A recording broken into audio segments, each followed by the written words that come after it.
কি ব্যাপার আপনি আপনাকে না দল সাসপেন্ড করেছে? স্যার আপনি হয়তো ভুলে যাচ্ছেন এই অঞ্চলের অধিকাংশ ভোট পাবলিক আমার মুখ দেখে দেয়, কোনো দল দেখে না। আমি ঢেক ঢেক নির্লজ্জ দেখেছি, কিন্তু আপনার মতো নির্লজ্জ একটা দেখিনি। দেখুন, দলে হয় ও থাকবে তাই আমি থাকবো। এবার আপনারাই ডিসাইড করুন দলে কাকে রাখতে চান।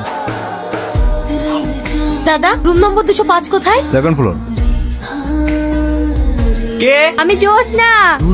তুই এখানে কেন? দাদা খুব এমার্জেন্সি, দরজাটা একটু খুলুন না।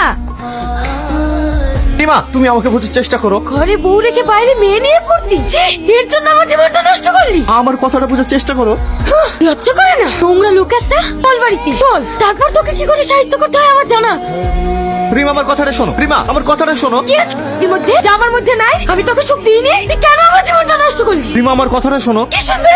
কি মতো আছে ওর মধ্যে? কেন যাবে ওর কাছে? তোর যেতে চাও তোকে আমি সহ্য করতে পারিনি, বুঝলে? কমেন্ট করে ঘ্যান ঘ্যান ঘ্যান ঘ্যান। ওর কাছে আমি সুখ পাই, ওর কাছে আমি শান্তি পাই, যা তোর কাছে আমি কোনোদিনও পাইনি। তুই মানুষ না, তুই শুনে রাখ, আমি যদি তোকে না পাই তাহলে কারো হতে দেবো না। রিমা, ঠিক কেন আমার জীবনটা শেষ করে তুই কেন আমার জীবনটা নষ্ট করে দিলি? কাল সন্ধ্যাবেলাতেই তো সামনে করে মিটিং ছিল, আজ দেখছি এখানে পড়ে। আর কেন এইসব রাজনীতির লোকদের ভরসা আছে? কোথায় কার কি করেছে, কে টপকে দিয়েছে? আপনার কথা শুনে মনে হচ্ছে তো আপনি দেবো নাকি লকআপে ঢুকিয়ে। কনস্টেবল, চল ভাগ এখান থেকে।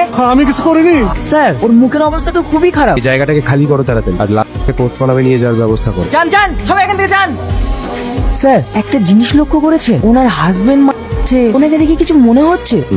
ডাল মে কুছ কালা হ্যায়। স্যার, আমি যতটুকু জানতাম স্যার আর ম্যাডামের মধ্যে ভালো সম্পর্ক ছিল না, সব সময় ঝামেলা লেগেই থাকতো। আচ্ছা, ওনার আর কারোর সঙ্গে পার্সোনাল ইস্যুস? স্যার, উনি তো সবার সঙ্গে ভালোভাবে ব্যবহার করতেন। তাছাড়া ওনার কোনো পার্সোনাল শত্রুতা ছিল কিনা সেটা তো আমরা বলতে পারবো না। আচ্ছা, আপনি তো বললেন আপনি ওনার ভালো বন্ধু, তা 11 তারিখ রাত্রিবেলায় আপনাদের মধ্যে কি নিয়ে ঝামেলা হয়েছে? স্যার, আমরা সব সময় একসঙ্গেই থাকি, তাছাড়া সেদিন নেশা অবস্থায় একটু কথা কাটাকাটি হয়েছিল, তাছাড়া আমাদের মধ্যে ভালো সম্পর্কই ছিল। আচ্ছা,